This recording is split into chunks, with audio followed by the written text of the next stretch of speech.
હા બોલો લગરા કાકા. બટા થોડુંક હાકી જાને, મારું ટ્રેક્ટર કોઈ આવતા નથી. હાલો કાકા તમે કહો તો હું આવું હો. પછી હું મારું સૌરાષ્ટ્ર ટ્રેક્ટર લઈને નીકળી ગયો મિત્રો. ને સૌરાષ્ટ્રમાં બેસી ગયો એટલે લીવર દીધું, પછી મેં આઈડલી ઉછી કરી નીકળી ગયો. ડોન કા ઇંતજાર 12 મિનિટ પોલીસ કિतना દરવાजे ઓટોમેટિક ખુલી ગયો ભાઈ. પછી તો આપણે ધોડા કાઢતું ટ્રેક્ટર સૌરા જાય તૂટે તૂટનું છે. આ જ લાગે લગરા કાકાનું ખેતર. પછી તો લગરા કાકાના ખેતરમાં આપણે હેઠો ટપેડો ટપી ગયો. પછી રોટાવેટર નીચે મૂકીને ધાડા કાઢીને જાઓ કે તના બેફાના તો ભક્કા ભક્કા કાઢીને જાઓ ભાઈ, કાંઈ ઘટે નહીં. ના લીવર દીધું પછી પાછું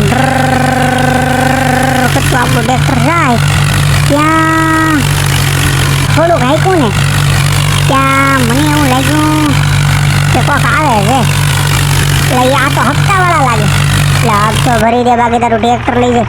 મારો ભાઈ હજી ભાડા ચાલુ કર્યા ત્યાં ક્યાંથી હપ્તો આવે. લગરા કાકા દે તો ને આપી દે, નહીં બાકી અમે તારું ટ્રેક્ટર ઉપાડી જાઉં. આ ટ્રેક્ટર મારું રહેવા દો મારો ભાઈ, ટ્રેક્ટર રહેવા દો. નહીં નહીં તારું ટ્રેક્ટર લઈ જવાના છે એમ. એટલે મારું ટ્રેક્ટર રહેવા દે, હવા કાઢી નાખો, હવા કાઢી નાખો. એટલે ભાઈ હવા કાઢું યાર, અહીંયા આજુબાજુ પંચર એમ નથી ભાઈ. કાકા સમજો કાકા, કાકા નહીં સમજે ને. કાકા ટ્રેક્ટર ઉપાડવાની ટ્રાય કરતા હતા કે મેં ફરીથી ટ્રેક્ટર ભગાડ્યું ભાઈ.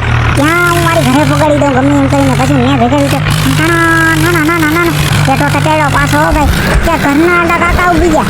ઘરમાં તો નહીં જ કરવા દઉં, હપ્તા ભરી દે. હવે મારે ભગાડવું જોઈએ. આપણે ખટારો લઈને આવું ને ટ્રેક્ટર ભરી જાઉં. એટલે એમ નહીં કરતા કાકા, હવે હું અહીંથી રેલવે સ્ટેશન મૂકી આવું. પછી તો હું ટ્રેક્ટર લઈને નીકળી ગયો રેલવે સ્ટેશન જવા માટે. અને દીધું લીવર હો ધૂમ જ હાલે, ધૂમ તો લે આવતા નથી ને હપ્તાવાળા. હા આવતા હોય તો માથે ચડાવી દો. હવે હપ્તા ભરવાના થતા જ નથી. બાપુનો તો એક જ બેઠન છે, હાલો હાલો રોકે એની માથે ચડાવી દો. હાલો હાલો રેલવે સ્ટેશન આવી ગયો. એટલે આ પાઠાઈ ઘર ઉતરી ગયું.